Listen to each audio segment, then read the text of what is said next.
Welcome back to the Mid Podcast. I know, 2 podcasts this week on this channel. What's going on, you may ask? Well, sit back, you sexist people, and get ready for the greatest promo on that the Mid Podcast has ever dropped. All right, buckle up, because this is less than a rant and more a full-blown promo, and frankly, someone needs to cut it, and who better than She Hates Women's Wrestling, aka myself. So, let's get the stage set. In case you didn't know, May 4th, 2026, WWE rolls out Monday Night Raw, their flagship show, their crown jewel, the show that is supposed to represent the absolute best of sports entertainment on the planet. Questionable. 2+ hours. 2+ full hours. And in those 2+ hours, not one women's match. Not one. Now we're going to pause right here. I don't want you to rationalize it. Don't make excuses. No backstage segments or in-ring promos count. Just sit in that for a second and think. Because here's the part that gets me, and not just me, several other people that I have talked to and seen a little bit of discord about. Not a lot, though. Not just the absence, but the silence. So my question, where is the outrage? Where are the think pieces? AKA, I wrote one today. Check it out on themidpodcast.com. Where are the Twitter threads with 47 bullet points and screenshots from 2018? Where are the YouTube thumbnails with red circles and shocked faces screaming, "The women's revolution is dead"? Where is the collective internet meltdown? Oh, I'll tell you where it is. It don't exist! Because this happened on, you guessed it, a WWE show. Now let's flip the script. Let's say, hypothetically, that AEW did the same thing. Same scenario. 2-hour equivalent content block. Not a single women's match. You know what happens? The internet would combust like someone hit a pyro cue early. We'd have AEW has failed women's wrestling essays posted before the show even end. 90-minute podcast titles. What went wrong with AEW's women's division? In quotation marks again. Reddit threads dissecting segment timestamps down to the second like it's the Zappure film. Someone bringing up 2020 booking decisions like they're citing ancient scripture. And my personal favorite, oh, you guessed it, this is why women can't get over. Oh yeah, that one always shows up like an unwanted run-in.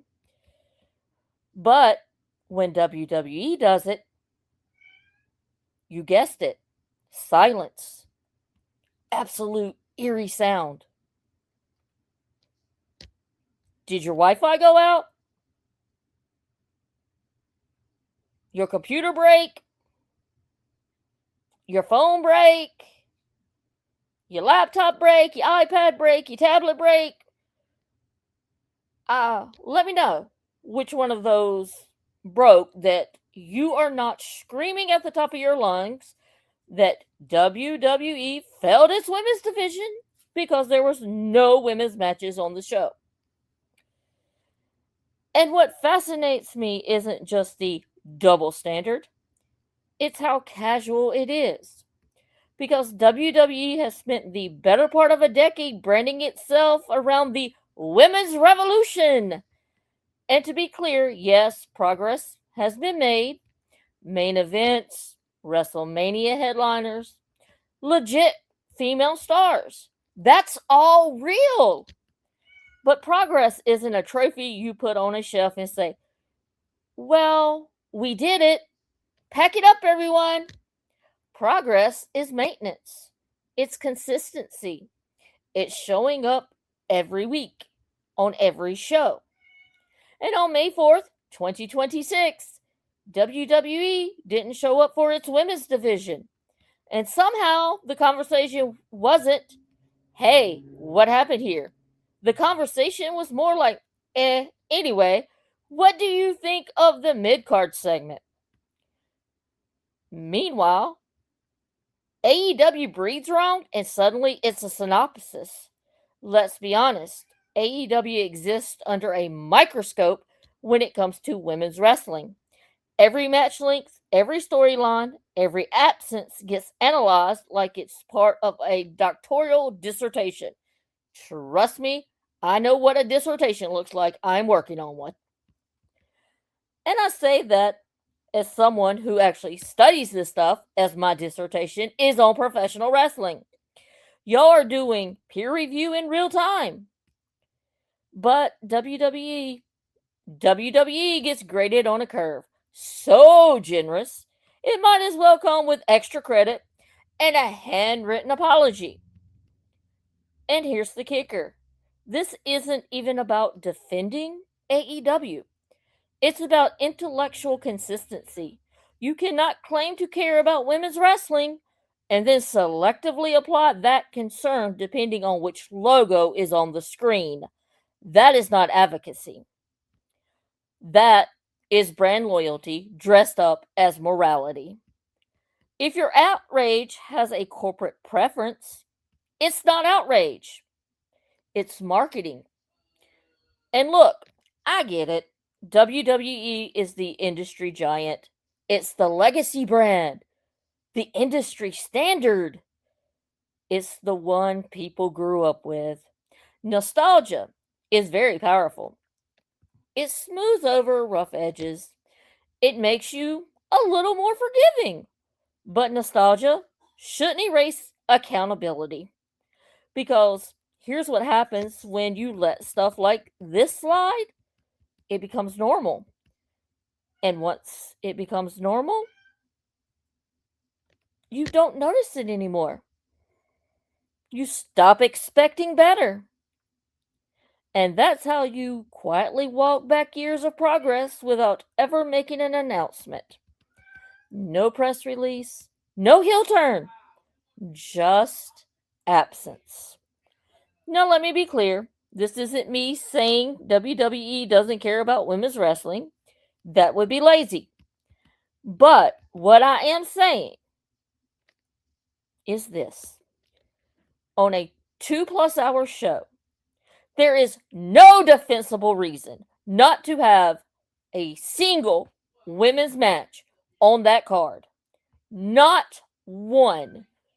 You don't have to give them 30 minutes. You don't need a steel cage. You don't need a cinematic masterpiece.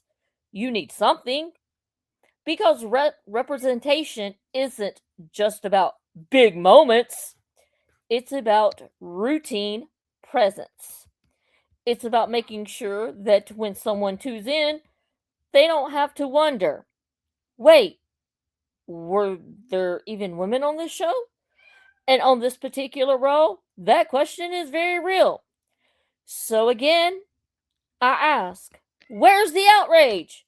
Where are the standards? Where's the consistency? Because if the answer is, we only care when AEW does it, then let's just say that out loud and stop pretending this is about anything bigger. Because women's wrestling deserves better than being used as a talking point in a brand warfare. It deserves actual attention, actual criticism, actual, oh my god, I'm gonna say the word, I'm gonna say it, hold on, accountability across the board. So, yeah, WWE, you dropped the ball on May 4th, 2026. And the most telling part, not that it happened, but that hardly anyone seems to care. And that, more than anything, that is the real problem that women wrestlers face. that is it for this rant promo, however you want to look at it. Please like and subscribe to the channel if you want to hear more rants, promos, whatever. Also, check out themidpodcast.com for our blogs. Also, you can find me on Lipsticks and Lariats. We're having a special episode this Thursday where we're going to preview Backlash on the Weekly Steel Chair channel on YouTube, and then normally on Sundays at 3. Until then, I will check all you people later. And you sexist people, you know who you are. Goodbye.